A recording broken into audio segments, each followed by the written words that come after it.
Bismillahirrahmanirrahim. Assalamualaikum warahmatullahi wabarakatuh. Alhamdulillah alladzi khalaqal insan wa 'allamahul bayan. Raditu billahi rabba wa bil islami dina wa bi Muhammadin nabiyya wa rasulah. Allahumma sholli wa sallim wa barik ala nabiyyina Muhammad wa ala alihi wa ashabihi ajma'in. Rabbana zalamna anfusana wa illam taghfir lana wa tarhamna lanakunanna minal khasirin. Amma ba'd. Syukur alhamdulillah segala puji bagi Allah Subhanahu wa taala. Di kesempatan Jumat hari ini kita oleh Allah diizinkan untuk melanjutkan kajian online pasca Ramadan. Bagaimana kabar teman-teman semuanya? Semoga semuanya teman-teman yang ada dalam grup ini oleh Allah selalu dilindungi dimanapun berada, dan tentunya selalu dalam kondisi iman dan takwa. Amin amin ya rabbal alamin. Teman-teman rahimakumullah, sedikit cerita aja ya ini tadi. Sebelum ini tadi kayak gitu, ada dua hal yang menurut saya ini penting teman-teman ya untuk saya bagikan kayak gitu. Jadi itu saya mendengarkan ada share video seperti itu ya dari salah satu rekan almarhum bapak saya dulu. Itu ya masih ada kekerabatan kayak gitu, sekaligus juga ada kekerabatan. Ternyata videonya itu mungkin teman-teman juga pernah menemui video-video yang di situ mengajarkan ajarannya itu menyimpang kayak gitu dari ajaran yang disampaikan oleh Rasulullah SAW, Nabi Muhammad SAW kayak gitu ya. Demikian pula juga menyimpang dari Al-Quran seperti itu. Nah, ketika kita menemui video-video yang seperti itu kayak gitu ya, maka sebaiknya kita tidak membagikannya. Kenapa? Ketika kita membagikannya itu idenya yang keliru tadi itu makin banyak yang akan mengkonsumsi, dan kita tidak tahu pihak yang mengkonsumsi itu memiliki bekal keilmu apa enggak kayak gitu. Kalau enggak nanti malah bisa jadi ikut-ikutan yang keliru tadi seperti itu.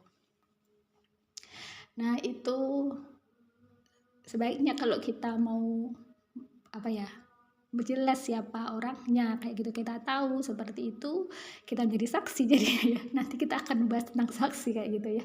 Maka kemudian yang tepat itu adalah dilaporkan kepada pihak kepolisian sehingga beliau bisa segera berhenti dan bisa menjadi jalan tobat bagi beliaunya seperti itu. Jadi itu, ini saya langsung bahas sesuatu yang penting ya di awal, nggak apa-apa ya teman-teman ya. Jadi gitu teman-teman, misalkan teman-teman semuanya menemukan video-video yang seperti itu, ada permohonan untuk disebarkan, jangan disebarkan kalau nggak jelas siapa orangnya dan sebagainya, apalagi idenya keliru, itu sangat bahaya sekali kayak gitu. Karena sama aja kita menyebarkan suatu yang keliru dan kita nggak punya niatan untuk jangan-jangan nggak ada niatan untuk kemudian menyetop kayak gitu, tapi hanya sekedar menge-share, itu bahaya. Berarti mendakwahkan suatu yang keliru kayak gitu. Itu yang pertama teman-teman. Kemudian yang kedua terkait dengan tadi saya mendengarkan khutbah Jumat kayak gitu ya di televisi kayak gitu, meskipun nggak sampai selesai kayak gitu, tapi saya masih ingat sekali bahwasanya di situ khotib itu menyampaikan dunia ini tempat kita untuk meninggal. Tempat kita meninggal teman-teman ya. Memang kita hidup juga tempat kita meninggal seperti itu. Tapi yang saya ingat, dunia ini adalah tempat kita untuk meninggal. Maka yang terbaik adalah kita menyiapkan bekal kayak itu. Dan sebaik-baik bekal itu adalah takwa kayak gitu. Dan kita bisa sampai pada derajat takwa itu dengan apa teman-teman? Yaitu dengan ilmu seperti itu. Maka kemudian bersyukurlah kita kepada Allah Subhanahu wa taala kalau kita oleh Allah diringankan untuk memberikan waktu kita, entah 10 menit, 5 menit atau beberapa menit kayak gitu ya, untuk menambah ilmu agama kita kayak gitu. Karena dengan ilmu itulah kita nanti akan dituntun kalau kita mencari uang yang benar itu seperti apa kayak gitu ya. Kalau kita melakukan aktivitas yang lain yang benar itu seperti apa, seperti itu. Sehingga bisa disimpulkan ilmu itu lebih penting dari hal materi seperti itu. Semoga teman-teman semuanya, termasuk saya dan juga teman-teman semuanya, senantiasa oleh Allah dibimbing ya untuk mencintai ilmu ya, senang dengan ilmu, terus kemudian oleh Allah diberikan karunia rahmatnya, yaitu apa? Kita bisa mengamalkan ilmu itu dalam kita menghadapi dalam kehidupan kita sehari-hari seperti itu. Amin amin ya rabbal alamin. Teman-teman rahimakumullah, hari ini kita akan melanjutkan bahasan kita poin ke-41 sama 42. Kalau ini nanti waktunya mencukupi ya. Kalau nggak mencukupi, jadi nanti kita bahas satu saja seperti itu, yaitu terkait dengan nomor 41, yaitu kesaksian palsu. Kemudian nomor 42, mendengarkan nyanyian dan musik yang terlarang. Sekarang kita bahas satu-satu ya teman-teman ya. Nomor 41 yaitu kesaksian palsu, kayak gitu. Jadi kalau kita ngomongin kesaksian kayak gitu ya. Jadi saksi itu ada yang gaib, ada saksi yang nampak. Ketika kita sendirian, kita tuh nggak sendirian karena ada saksi yang nggak kita lihat kayak gitu. Siapa itu? Yang pertama adalah Allah Subhanahu wa Ta'ala. Jadi Allah Subhanahu wa Ta'ala itu adalah zat yang menyaksikan apapun yang kita lihat ya. Dalam Quran surah Al-Hadid itu Allah sudah menyebutkan wa huwa ma'akum aina ma kuntum, seperti itu ya. Dan dia Allah itu selalu bersama kamu ya, dimanapun kamu berada, seperti itu. Jadi Allah itu saksi semua yang kita lakukan, Allah menjadi saksinya kayak gitu. Kemudian ada malaikat raqib dan atid yang selalu mencatat amal-amal kita, itu adalah saksi berikutnya. Saksi yang lain apa? Para setan ya. Setan yang terlihat yang menggoda kita untuk melakukan kejahatan, menggoda kita untuk kemudian malas untuk melakukan kebaikan, itu dia kan juga menjadi saksi ya. Saksi yang tidak terlihat kayak gitu. Dan saksi-saksi yang tidak terlihat ini, yaitu Allah Subhanahu wa Ta'ala dan malaikatnya, itu malah lebih kita takutkan kayak gitu ya. Kenapa? Karena itu nanti membongkarnya itu nanti di yaumul hisab akan dibongkar semuanya kayak gitu ya. Bahkan saksi berupa manusia yang ada di dekat kita pun, bahkan diri kita sendiri juga jadi saksi loh teman-teman ya. Jangan lupa teman-teman ya, bahwasanya saksi tadi itu yang gaib ya, yang nampak kita sendiri dan juga manusia yang lainnya kayak gitu, yang ada di dekat kita, yang melihat kita kayak gitu. Bahkan nanti diri kita itu, kalau saat di dunia itu kita bisa mengatur ya, mau ngomong apa, mau melihat apa, kita bisa mengaturnya dengan akal kita kayak itu, dengan ilmu yang kita miliki. Tapi saat nanti di yaumul hisab ya, saat nanti sudah ada di dalam, misal kalau di Al-Quran itu diterangkan dalam Quran surah Al-Fusilat ayat 20 sampai 22 itu, nanti saat sudah di neraka itu kan ketika kita tanya kenapa kulit tadi itu kamu kok ngomong begitu, ini saya membahasakan saya sendiri ya, kalau bahasa Al-Quran nggak begitu, maksudnya saya membahasakan sendiri. Kulit, pendengaran, penglihatan itu kan ngomong-ngomong sendiri kayak begitu. Mereka akan menyampaikan siapa yang menyuruhnya. Yang menyuruhnya adalah Allah Subhanahu wa Ta'ala kayak gitu. Jadi kalau kita ngomongin saksi, maka sesungguhnya diri kita itu juga menjadi saksi atas apa yang kita lakukan. Kalau saat kita di dunia itu bisa mengelak kayak gitu, tapi nanti saat di yaumul hisab, saat kita di pengadilannya Allah, kita nggak punya lagi peluang untuk kemudian mengatur-ngatur kamu ngomong apa, nggak bisa lagi, karena mereka akan ngomong sesuai dengan faktanya seperti itu. Semoga kita semuanya oleh Allah dibimbing ya teman-teman ya, penglihatan kita, pendengaran kita, mata kita kayak gitu ya, hati kita kayak gitu ya, untuk berkata yang baik, untuk melihat yang benar, untuk merasa yang benar, maksudnya itu memiliki zon yang baik seperti itu, sehingga kita selamat saat di yaumul hisab kayak gitu. Karena Allah dalam Quran surah Al-Isra ayat 36 itu kan sudah menyampaikan inna sam'a wal basara wal fu'ada kullu ulaika kana anhum mas'ulan. Semuanya itu mulai dari penglihatan, pendengaran, bahkan hati akan dimintai pertanggungjawaban seperti itu. Nah, sekarang kita bahas terkait dengan kesaksian dunia. Maksudnya itu kesaksian di dunia kayak gitu ya. Nah, terkait dengan saksi di dunia ini ya itu ya. Dalam Islam ada suatu kondisi yang memang di situ Allah perintahkan adanya saksi kayak gitu dalam transaksi muamalah seperti itu. Ada juga yang dalam hal hudud, yaitu penegakan hukum sanksi, itu diperlukan adanya saksi kayak gitu sebagai bukti ketika si pelakunya itu nggak mau mengaku kayak gitu. Ketika ada saksi, ada bukti yaitu berupa orang yang melihat, maka itu nanti hudud bisa ditegakkan. Teman-teman masih ingat ya terkait dengan hudud kayak itu. Hudud itu terkait dengan hak Allah ya dalam menetapkan sanksi atau hukuman atas pelanggaran syariatnya Allah kayak gitu. Seperti contohnya hudud itu seperti zina, itu kan sudah ditetapkan oleh Allah hukumannya apa kayak gitu ya.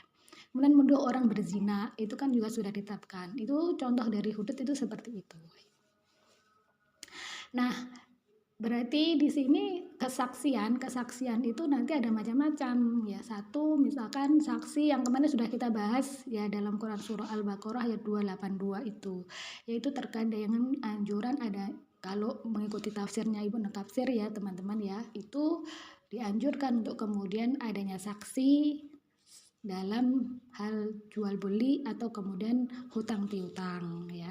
Kemarin sudah kita bahas kalau laki-laki 2 orang, kalau sama perempuan maka 1 laki-laki 2 perempuan. Kalau nggak ada 2 laki-laki maka boleh 1 laki-laki 2 perempuan seperti itu. Mohon maaf teman-teman, ini suara saya itu saya terkena batuk. Ini suaranya agak gini bideng-bideng sama nggak enakan gini ya. Terus kemudian ada juga kesaksian dalam hal tadi itu menuduh wanita baik-baik berzina itu. Tuduhan itu bisa dibenarkan ketika itu bisa menghadirkan 4 orang saksi. Nanti teman-teman bisa buka dalam Quran surat An-Nur ayat 4 kayak gitu. Terus kemudian dalam hal berwasiat itu ada saksi 2 orang kayak gitu. Nanti bisa dibuka dalam Quran surah Al-Maidah 106 sampai 108. Terus kemudian contohnya lagi rujuk itu Quran surat At-Tolaq ayat 2 orang saksi kayak gitu. Jadi itu diantara macam-macam kesaksian kayak gitu. Jadi ada yang dalam hal muamalah transaksi, ada yang dalam hal berwasiat, ada yang dalam hal penegakan hudud kayak gitu. Ataupun nanti saksi-saksi yang lain yang dibutuhkan kayak gitu ya untuk pelanggaran hukum syariat yang di luar hudud seperti itu. Nah, kemudian ketentuan dari saksi itu sendiri seperti apa kayak gitu ya. Jadi sebagaimana yang dalam slide itu teman-teman ya, dalam Quran surah An-Nisa ayat 135 itu Allah sudah memberikan petunjuknya terkait dengan saksi kayak gitu ya. Saya bacakan ayatnya ya teman-teman ya. A'udzubillahi minasyaitonirrajim. Bismillahirrahmanirrahim. Ya ayyuhalladzina amanu kunu qawwamina bil qisti syuhada'a lillahi walau ala anfusikum awil walidaini wal aqrabin iyakun ghaniyan aw faqiran fallahu awla bihima fala tattabi'ul hawa an ta'dilu wa in talu au tu'ridu fa innallaha kana bima ta'maluna khabira. Shadaqallahul azim. Artinya wahai orang-orang yang beriman. Jadi ini yang diseru orang-orang yang beriman, kunu jadilah kalian itu qawamina, orang-orang yang menegakkan bil qisti dengan keadilan. Kemudian dengan syuhada alillahi dan juga menjadi saksi-saksi bagi Allah kayak gitu. walau ala anfusikum, meskipun atas diri kalian, awil walidaini ataupun kedua orang tua, wal aqrabin dan juga kaum kerabat. Iyakunu ghaniyan, jika dia maksudnya si terdakwa tadi itu kaya, au fakiran atau miskin, fallahu, maka Allah itu aula, lebih tahu, bihima, terhadap keduanya. Fala tattabi'u, maka janganlah kalian mengikuti hawa, ang ta'dilu, agar kalian itu tidak melenceng, maksudnya tetap dalam keadilan. Wa ing talwu, ya, dan jika kalian itu memutarbalikkan, maksudnya itu memutarbalikkan kata-kata kayak gitu ya, autu ridu, atau engkau enggan menjadi saksi, maksudnya fa innallaha kana bima ta'maluna khabira, maka sesungguhnya Allah itu maha teliti ya dengan apa-apa ta'maluna yang kalian kerjakan kayak gitu. Saya bacakan dalam tafsir Ibnu Katsir terkait dengan ayat ini ya. Jadi ayat ini teman-teman itu mengandung dua perkara kayak gitu ya. Kalau saya ringkas aja, perkara yang pertama itu apa? Petunjuk terkait dengan seorang saksi itu harusnya seperti apa. Kemudian yang kedua, larangan untuk menjadi atau untuk memberikan kesaksian palsu kayak gitu. Nah, dalam tafsir Ibnu Katsir ya, kata firman-nya Allah Subhanahu wa taala, yaitu menjadilah saksi karena Allah kayak gitu ya. Syuhada alillah tadi itu. Sebelumnya itu ya, yang pertama yaitu kaum mukminin itu disuruh oleh Allah untuk qawamina bil qis, yaitu untuk kemudian menjadi penegak keadilan. Itu dalam tafsir Ibnu Katsir itu dijelaskan bahwasanya Allah memerintahkan kepada hambanya yang beriman agar menjadi penegak keadilan, tidak melenceng ke kanan ataupun ke kiri, tidak peduli celaan orang-orang yang mencela, dan tidak berpaling dan tidak dipalingkan oleh apapun kayak gitu. Hendaklah tolong menolong, bantu membantu, bahu membahu, dukung mendukung dalam menegakkan keadilan. Kemudian firman-Nya Allah yang syuhada alillah, menjadilah saksi karena Allah, itu diterangkan yaitu dalam pelaksanaannya dengan mengharap keridhoannya Allah.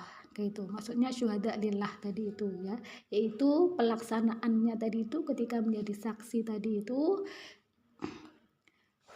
untuk mengharapkan keridhoannya Allah Subhanahu wa taala. Terus kemudian penjelasan berikutnya, walau ala anfusikum, walaupun atas diri kalian kayak gitu ya, itu diterangkan maksudnya bersaksilah yang benar walaupun bahayanya menimpa dirimu sendiri. Jika kamu ditanya tentang suatu perkara, maka katakanlah dengan sebenarnya walau efek negatifnya itu berbalik kepada dirimu sendiri kayak gitu. Kemudian yang berikutnya, awil walidaini wal aqrabin, ataupun juga kepada kedua orang tua dan juga kerabat, diterangkan sekalipun kesaksian itu atas ibu bapakmu dan saudara-saudaramu, janganlah kamu melindungi mereka, tapi bersaksilah yang benar sekalipun bahaya menimpa mereka, karena kebenaran mesti menjadi pemutus bagi setiap orang dan mesti didahulukan di atas siapapun. Kemudian kelanjutan ayatnya, wa iyakunu ghaniyan aw faqiran fallahu aula bihima ya. Jika dia yang terdakwa ghaniyan kaya atau fakiran atau miskin, maka Allah lebih tahu kemaslahatan kebaikannya. Maksudnya janganlah kamu melindunginya, maksudnya si terdakwa tadi itu karena kekayaan yang dimilikinya, dan jangan pula merasa kasihan karena kefakirannya, karena Allah lah yang akan mengurus mereka. Dialah yang lebih utama untuk keduanya daripada kamu, maksudnya Allah itu lebih utama ya, dan dialah ya, maksudnya Allah yang lebih mengetahui apa yang lebih baik bagi keduanya kayak gitu. Jadi ayat tadi itu kayak gitu ya, sampai aula bihima tadi itu ya teman-teman ya, itu adalah petunjuk dari Allah untuk kemudian ketika kita menjadi saksi atas diri kita, atas orang tua kita, atas kerabat kita ataupun juga nanti dikembangkan ke yang lainnya gitu ya, kita untuk menjadi saksi yang adil, maksudnya ya benar menyampaikan fakta seperti apa yang kita lihat, fakta apa yang kita dengar, seperti itu ya.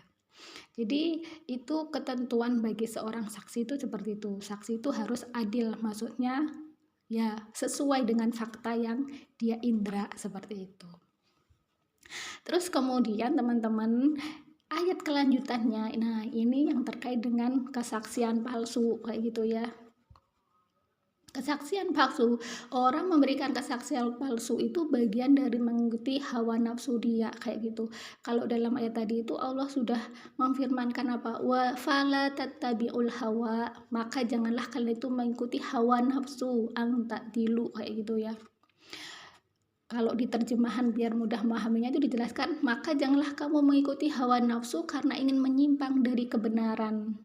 Wa ing talwu, dan jika kamu memutarbalikkan kata-kata kayak gitu ya. Jadi kesaksian palsu itu kan kalau dia ngomong berarti kan omongannya diputarbalikkan, nggak sesuai dengan faktanya, melenceng seperti itu. Atau kemudian ya nggak sesuai dengan fakta lah kayak gitu ya. Atau entah itu dia buat-buat sendiri atau apa ya pokoknya nggak sesuai dengan fakta lah kayak gitu ya. Jadi menyimpang dari kebenaran, itu namanya kesaksian palsu kayak gitu ya. Kemudian di ayat itu kan ditutup oleh Allah, fa innallaha, maka sesungguhnya Allah itu maha mengetahui kayak gitu ya. Atau khabir itu maha teliti kayak gitu ya, maha teliti terhadap apa yang kamu kerjakan kayak gitu. Jadi melalui satu ayat ini kayak gitu ya, kita sudah mendapatkan dua petunjuk. Yang pertama, kalau menjadi seorang saksi harus adil kayak gitu ya, maksudnya menyampaikan fakta sesuai dengan apa yang dia indra kayak gitu ya. Terus kemudian dua adalah larangan untuk memberikan kesaksian palsu kayak gitu ya, dengan menyimpang dari kebenaran dari apa yang dia lihat, ataupun dengan memutarbalikkan kata, ataupun membuat hal-hal yang sebenarnya nggak dia lihat tapi kemudian dia sampaikan dilihat dan sebagainya. Nah itulah yang kemudian kesaksian palsu, yang itu adalah dosa besar. Dari mana taunya kita dosa besar selain dari indikasi atau korin dari Al-Quran yang melarang, Allah melarang dengan huruf larangan la nahi tadi itu diperkuat dengan hadisnya Rasulullah SAW, bahwasanya Rasulullah SAW itu bersabda, maukah aku kabarkan kepada kalian tentang 3 dosa besar yang terbesar kayak gitu. 3 kali ya Rasulullah itu menyampaikannya, yaitu menyekutukan Allah, durhaka kepada kedua orang tua, itu yang kedua. Ketika itu beliau bersandar, kemudian beliau duduk dan berkata, maksudnya Rasulullah SAW ya, kemudian melanjutkan sabdanya, ketahuilah dan perkataan dusta ini termasuk adalah kesaksian palsu ya. Ia berkata, dan Rasulullah masih terus mengulang-ulanginya sehingga kami berkata mudah-mudahan beliau diam. Maksudnya itu Rasulullah itu mengulang-ulangi lagi sabdanya tadi itu ya, saking apa ya, ini mudahnya kita membahasakan itu dosa besar banget gitu loh, dosa besar banget, tinggalkan kayak gitu ya. Jadi hadis ini diriwayatkan oleh Abdurrahman bin Abu Bakrah dari ayahnya kayak gitu ya. Jadi kesaksian palsu itu termasuk dosa besar ya, 3 dosa besar yang terbesar kayak gitu ya, bi akbaril kabair kayak gitu. Masya Allah ya. Jadi itu teman-teman yang memberikan kesaksian palsu itu adalah dosa besar. Dan kalau teman-teman nanti buka dalam Quran surat Al-Furqan ayat 72, memberikan kesaksian palsu itu bukan termasuk dari orang-orang yang akan dimuliakan. Maksudnya bukan termasuk orang-orang yang akan masuk surga, dan di surga kan kalau di surga itu kan dimuliakan ya. Jadi kan kalau ayat Al-Furqan ayat 72 itu kan sebenarnya bercerita terkait dengan hamba-hamba Allah yang akan dimuliakan di surga. Nah, salah satu cirinya mereka itu apa? Tidak memberikan kesaksian palsu seperti itu ya. Jadi kalau memberikan kesaksian palsu berarti ya tempatnya tidak di surga begitu. Tempatnya di mana? Ya, satunya lagi yaitu di neraka seperti itu ya. Kecuali kemudian kalau bertobat kayak gitu ya. Atau kemudian berikutnya yang selain memberikan kesaksian palsu, yang tidak diperbolehkan itu apa? Menyembunyikan kesaksian kayak gitu ya. Menyembunyikan kesaksian itu maksudnya gimana? Misalkan kita tahu teman kita itu berzina, ya naudzubillah, ya jangan sampai kita melihat kayak gitu, jangan sampai kita melihat kayak gitu ya. Misalkan aja nih teman-teman kita berbunuh kepada Allah nggak pernah melihat yang seperti itu. Nah terus kemudian berjamaah juga, maksudnya melihatnya nggak sendirian ya, mencukupi syarat untuk melihat perbuatan zina perempuan-perempuan tadi kan 2 orang ya, 4 saksi kayak gitu ya dalam Quran surat An-Nisa 15 itu, ayat 15 itu ya, cukup ya banyak ya, astagfirullahaladzim, naudzubillah ya, kita dengar seperti itu misalkan kayak gitu ya. Terus kemudian karena teman yang melakukan, terus kemudian disembunyikan kesaksian, maka menyembunyikan kesaksian dalam kemaksiatan seperti itu juga nggak boleh kayak gitu ya, itu juga diharamkan. Nanti ini bisa dikaitkan dengan Quran surah Al-Baqarah ayat 283 kayak gitu ya, nggak boleh menyembunyikan kesaksian seperti itu ya. Bahkan kalau dalam hadisnya Rasulullah SAW itu dikatakan dari Zaid bin Khalid al-Juhani radhiyallahu anhu, Nabi SAW bersabda, maukah aku beritahukan kepada kalian mengenai saksi yang paling baik, yaitu orang yang datang memberi kesaksian sebelum diminta untuk bersaksi. Hadis riwayat Muslim. Malah kita oleh Rasulullah digitukan ya, disuruh lapor kayak gitu ya. Kalau misalkan melihat kemaksiatan yang di situ si pelakunya nggak mau mengaku kayak gitu ya, dan kemudian ada sanksi yang harus dijatuhkan kepada dia seperti itu, maka katanya ini sabdanya Rasulullah, kita diperintahkan untuk melaporkan sebelum diminta, bahkan seperti itu. Ya Allah, seperti itu ya teman-teman ya. Makanya seperti tadi itu terkait dengan konten-konten yang begitu, kita bisa jadi saksi di mata kita ya, konten-konten yang keliru tadi itu ya, dakwah-dakwah yang gak bener kayak gitu ya. Kalau kemudian kita hanya share tanpa ada niatan menghentikan kemungkaran itu, kita nggak tahu pelakunya, malah ide yang sesat tadi itu malah menyebar kepada mana kayak gitu. Tapi kemudian kalau apa namanya, kita tahu orang ya, bisa langsung dilaporkan kepada kepolisian sehingga segera bisa berhenti itu kemaksiatan seperti itu ya.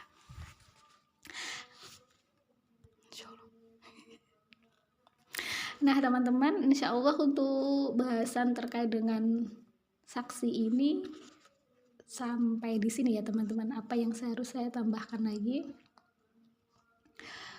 Oh iya, tambahannya bagi mereka yang menjadi saksi, yang kemudian menjadi saksi yang adil, yang benar tadi itu ya, balasannya adalah surga. Nanti di surga dimuliakan dalam Quran surah Al-Ma'arij ayat 35. Di ayat sebelumnya itu ya, orang-orang yang teguh dengan kesaksiannya kayak gitu ya. Maksudnya tetap berpegang teguh kesaksiannya, tetap adil meskipun itu mungkin ancaman nyawa bagi dia kalau sampai menyampaikan kebenaran seperti itu, maka nanti dia termasuk orang yang dimuliakan di dalam surga kayak gitu.